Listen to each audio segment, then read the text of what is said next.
May we have the next question from the gent side in the rear? This is Shekhar here. I'm so grateful to the IRF that we get this opportunity to ask you some questions. And for the first time, I've seen you, and I'm glad that I can ask you a simple question. I am a businessman, and one of my only hobby is studying religions. So one of them, obviously, being the Quran. So my question is fairly simple. I really liked what you spoke about Aisha. That was a very wonderful thing that you said. So my question is fairly simple. I'll make it very small. But I really hope that I have the opportunity to cross-question you after you answer me on your answer. Thank you. So we see in Muslim book number 4, number 2127, wherein it says, a part of it that is, he stuck me, Aisha, on the chest, which caused me pain. Further down, if you look at Mishkat al-Masabi, volume 2, page number 690, repeated again in Muslim book number 9, number 3506, a part of it, I'll just get to the point, wherein Umar is trying to say to the Prophet, or rather trying to make him laugh. He says, Messenger of God, I wish you had seen the daughter of Khadija, where she asked me for extra money, and I got up and slapped her on the neck. God's messenger laughed and said, they are around me, as you see, asking for extra money. Abu Bakr then got up, went to Aisha and slapped her on the neck, and Umar did the same to Hafsa. Now we see something of a pattern coming in. Then if we just jump to Quran chapter 4, verse 34, and those wives you fear may be rebellious, admonish, banish them to their couches and beat them. Now, as I understand from your talk, that there is equal punishment for both man and woman. I'm not contending whether they should be beaten or not. My point is, what is the right of the woman if the man is wrong? Because he gets to beat her up. Brother asked a very good question, and I give you the right to cross-question me after the answer. It is granted. The brother quoted hadith of Sahih Muslim and Mishkat al-Masabi. Do you know the relationship between Hafsa and Hazrat Umar? Well, I've not really got to the point that much. I'm still studying. Do you know the relationship of Aisha and Abu Bakr? May Allah be pleased with them both. Her father, if I'm not mistaken. That's right. I'm asking you a question. Are you married? Yes. Yes. Do you have a daughter? 2 of them. 2 of them, fine. I get to go to heaven. Sorry? I get to go to heaven. No. If you bring them up correctly, I remember with love and compassion, then you'll go to heaven, otherwise not. But, just kidding. But that is only righteous deed. Without iman, you can't enter Jannah. So for you to go to heaven, besides upbringing your 2 daughters correctly, you have to follow the laws of the Quran and the Sahih Hadith and be a believer. I understand. That we'll discuss after answer to you. I understand. After answer, inshallah. I'm asking a simple question. Suppose your daughter, if she wants to jump from a 10-story building, what will you do? I'll stop her. If she's adamant, what will you do? Point, yeah. You get the point, very good. If she wants to jump, no, I want to go. I want to fly like Superman. Dad, you are preventing me from being a Superman. What will you do? Well, I'll stop her, obviously. Will you slap her or not? If required. She says, no, I want to jump. What will you do? Well, I can ask the other way around. What I'm if asking, my wife brother. sees... I'm asking. If she wants to jump from the 10-story. I will hit her. If required. Not normally. You will say, Arey beti, jaan do na, Superman mat bano. Nahi, banne ka abba. Jump marne ka hai. Ab dekho kaisa udti hu main. I want to fly. One flap. A father is cruel to be kind. Yes. Now, our beloved Prophet Muhammad said, anyone who does not love Allah and His Messenger more than his own life, he is not a Muslim. Anyone who does not love Allah and His Messenger more than his own life, he is not a Muslim. So there are many occasions what happened that sometimes they were disrespectful to the husband. Not a normal husband, Prophet Muhammad sallallahu alaihi wasallam. There were many occasions, not one occasion. There are many occasions, Hazrat Umar, may Allah be pleased with him, and Hazrat Abu Bakr, may Allah be pleased with him. When they came to know that one of the wives has caused pain to the Prophet, they were the father-in-law of the Prophet. But they love the Prophet not only more than their daughter, they love the Prophet more than their own life. There are many occasions. Which occasion you are referring to, I don't know. There were occasions when they came to know that my daughter has caused pain to the Prophet of Allah. How dare she does it? They being father, they have the right to slap. Not you and me.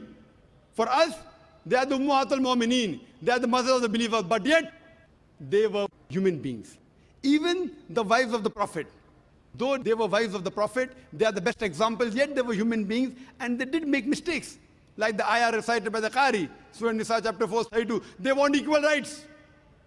There was in Surah Azab chapter 33, where the wives of the Prophet tell the Prophet, why don't you give us the luxury of this world? They objected, why are we undergoing such a life of poverty?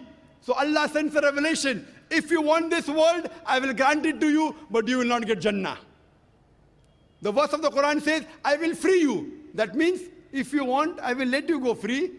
Divorce, not that he divorced. And you can get the luxury of this world, but you won't get heaven in the hereafter. And the wives of the Prophet, they repented and they asked for forgiveness and Allah forgave them. So here also it's in context. And going against the Prophet is more bad than jumping from top. Jumping from top, your daughter will kill herself, that's it. Correct? But going against the Prophet is more bad. Did you get the answer? Sir, but my question still stands. I understood your point. I haven't completed my answer. Okay, you asked the question, no problem. My question is pretty simple. I haven't completed my answer yet, brother. All right. Because I know your question was in two parts. Then you quoted the verse of the Quran, Surah Nisa, chapter 4, 34. Yeah. And said about wife beating. I want to complete that before you answer. Otherwise, you say Zakir answered half. I only answered one part of your question regarding hadith. The second part is of Surah Nisa, chapter 4, verse number 34. Exactly after the verse that was recited by the Qari. After verse which says, Ar-Rijalu Qawwamuna 'ala Nisa, that the men are the protectors of the women. The verse says that if they're disobedient, then don't talk to her. After that, don't share the bed. Then the Arabic word is daraba, means beat her lightly. The Arabic word is beat her lightly, daraba. Ibn Abbas, may Allah be pleased with him, said, when you beat your wife, you should not beat on the face. Point number one. Point number two, when you beat your wife, there should be no mark left on her body. And he gave an example, beating with a miswak. Miswak is toothbrush. In modern way, I will say beating with a handkerchief. Handkerchief. Now, if you beat your wife with a handkerchief, it is symbolic. It is not wife bashing. Wife bashing is not allowed in Islam. Wife bashing means one shot on the face. Hit so hard so that the mark remains. She'll remember you for the next 1 week or 2 weeks. In Islam, wife bashing is prohibited. It is daraba, means beat her lightly. That means first you tell her she's wrong. You admonish her. Don't share the bed with her. Ultimatum. Last warning. Beat her lightly. Now, what I said, for any crime committed, the punishment is same. Punishment is same. Beating lightly is not a punishment, it is a warning. Can you do the opposite? Can the daughter hit the father? What if your daughter slaps you? Will you like it? No. Why? Equality. Let me complete my answer. You talk about equality. If your daughter slaps you, will you like it? No. No. There may be occasion when you get lunatic, when you become very old, and if you want to jump and then she slaps you, I will agree with her, correct? Though you said, no, I'm agreeing with you. I understand. I'm helping you. You understand, but you don't understand me. No, I do. I'm helping you. Okay. If you grow up and you become a lunatic, you become senile, you want to jump from the 10th story, your daughter says, Abba, mat karo, don't do, father. She may have to slap you. She's doing in good faith. Accept it. Right? Now here, where a husband is giving a warning to the wife, if the wife does the same, what will the retaliation be? Imagine, suppose there's a massive person, bodybuilder comes and acts macho with you. If a small man comes, maybe you'll hit him. A macho person, Arnold Schwarzenegger, comes and tells you something. Will you hit him? Will you hit him? No. Though you may have a lot of guts, but Arnold Schwarzenegger, no. Why? Similarly, since Allah says in the previous verse, man has been given more strength than the woman. So a physical warning, a symbolic warning, a man can give to a woman can't give to a man. A woman can't. There are other things. There are other things she can do. Such as? Such as, for example, if she has to cook food in the house, it's the duty of the husband to get market. She can refuse to cook. If you don't get market, I will not cook. She can object. Very well. She can object saying, I will not cook. It's an objection on her part.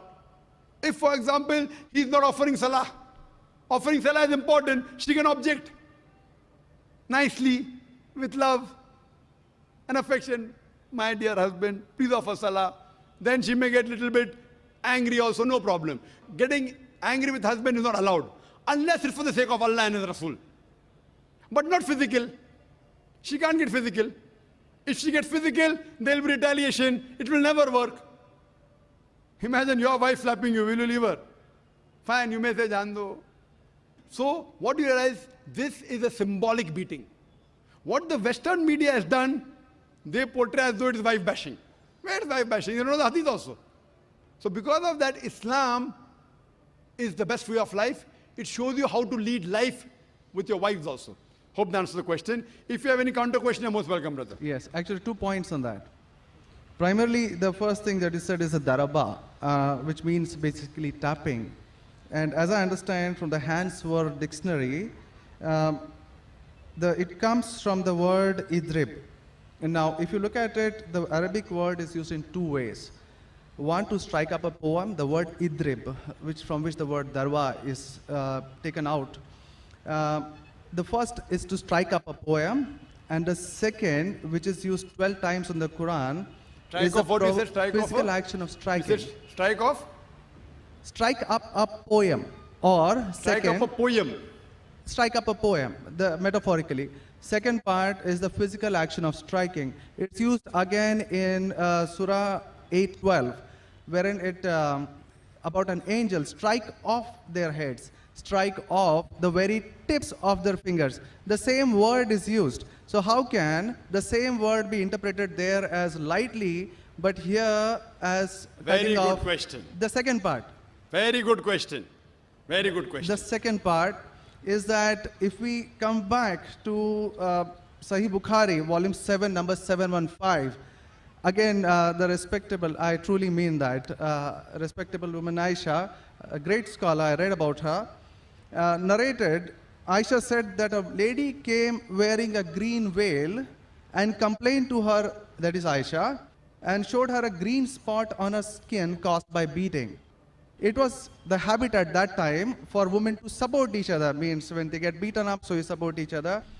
So when Allah's messenger came, Aisha said, I have not seen any woman suffering as much as a believing woman.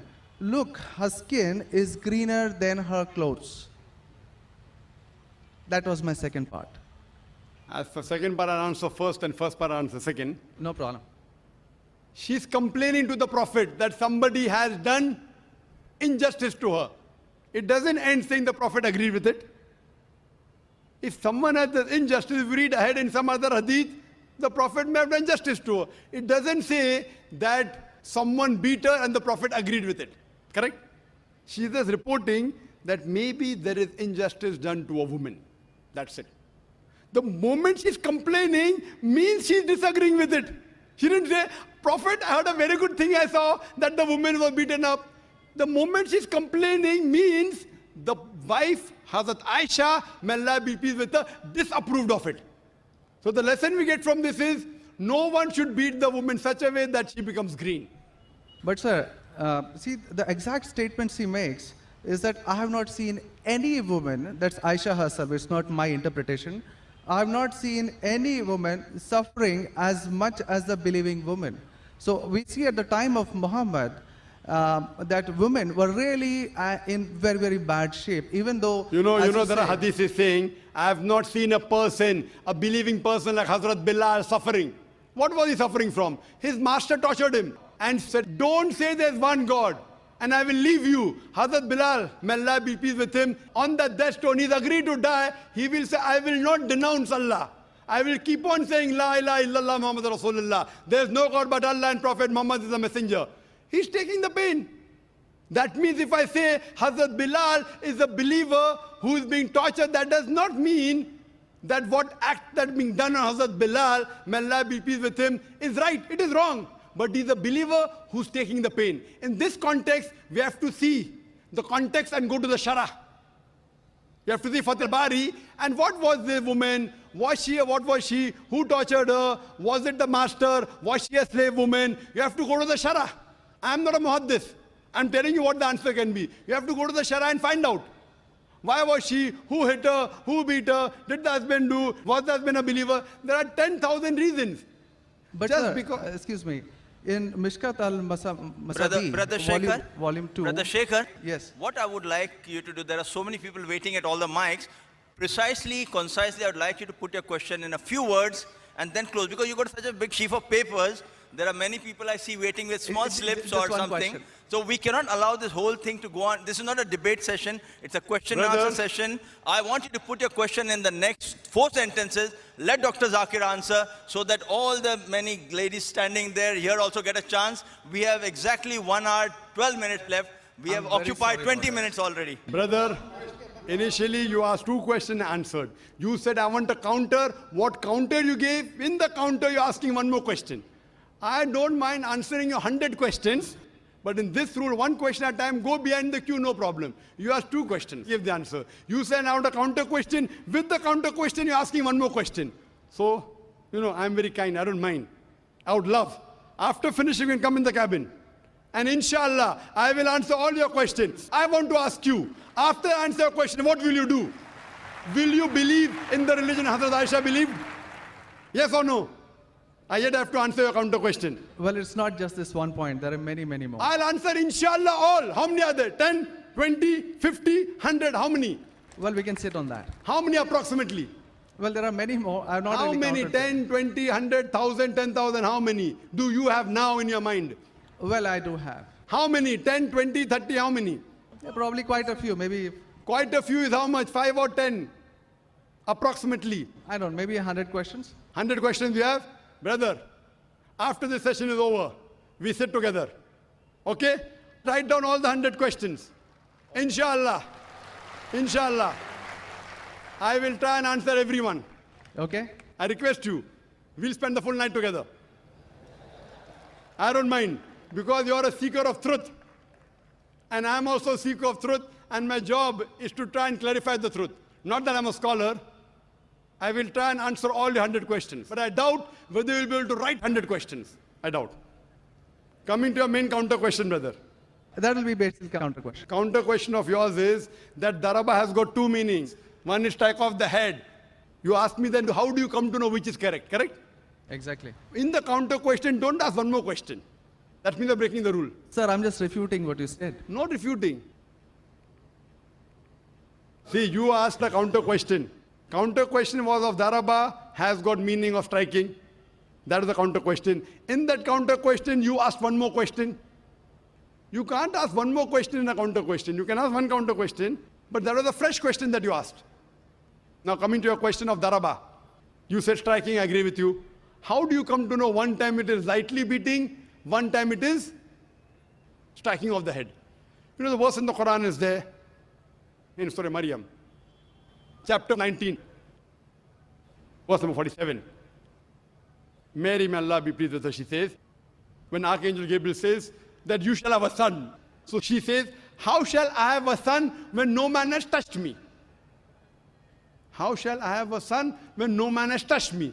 Now if you go to the Lugha, your hands wear dictionary, all lanes, I believe you read my dictionaries, all these things on the internet. It's not difficult. You go on the internet and type, you'll get 100 questions against Islam. Not 100, you get 1,000. Very easy. Not that a person has done research. If you had done research, you'd have come to know who was whose father and who was whose husband and mother, everything. But you go on the internet, you get this very easy. Now, the Arabic word masa has got 2 meanings. Physical touch, it means sexual touch. So when Mary, may Allah be pleased with her, she says, how shall I have a son when no man has touched me? It is understood, it is not physical touch, it is sexual touch. Correct? Yes. Similarly, there are several verses in the Quran. Now, when there are 2, 3 meanings, even both can be correct or one can be correct. To have more details, you go to the Hadith. Hadith is the commentary of the verse of the Quran. Correct? maybe the same word has got two meanings. In that verse, it means meaning number one. In the second verse, it meaning number two. Hadith is a commentary. So when we go to the hadith of this Surah Nisa, chapter 4, verse 34, talking about daraba, there the Prophet said, do not beat on the face. Do not leave a mark. Beat like a toothbrush.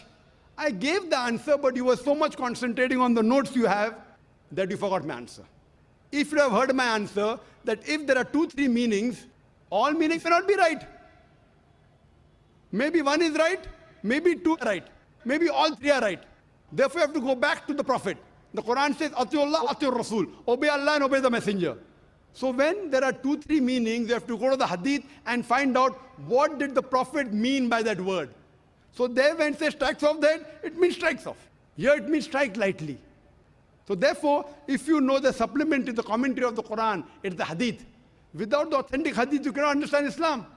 So a prophet said, it means beat lightly, like beating with a toothbrush, don't beat on the face, don't leave a mark on the body. So these are the guidance given by Rasul. Therefore, it is obligatory that besides the Quran, you have to follow the authentic hadith. Hope that answers the question, and inshallah, I'll wait for you after 10 o'clock in the speaker's lounge, inshallah. Yes, Brother Shekhar? Thank you. And I'll be since you there. have 2 daughters, you said you have 2 daughters and you want, sorry? And one son. The son, there's no hadith saying the son will take you to Jannah here. Yeah. If he becomes the pious son, and if he prays for you, inshallah, even he will be a path to Jannah. What I want to see to it that besides good deeds, you even have faith. Faith is one of the important criteria to go to Jannah. And since you have an urge to go to Jannah, to paradise, inshallah, I pray to Allah subhanahu wa ta'ala, may He make me the zarya, the pathway to take you to Jannah, inshallah. Yes, sister.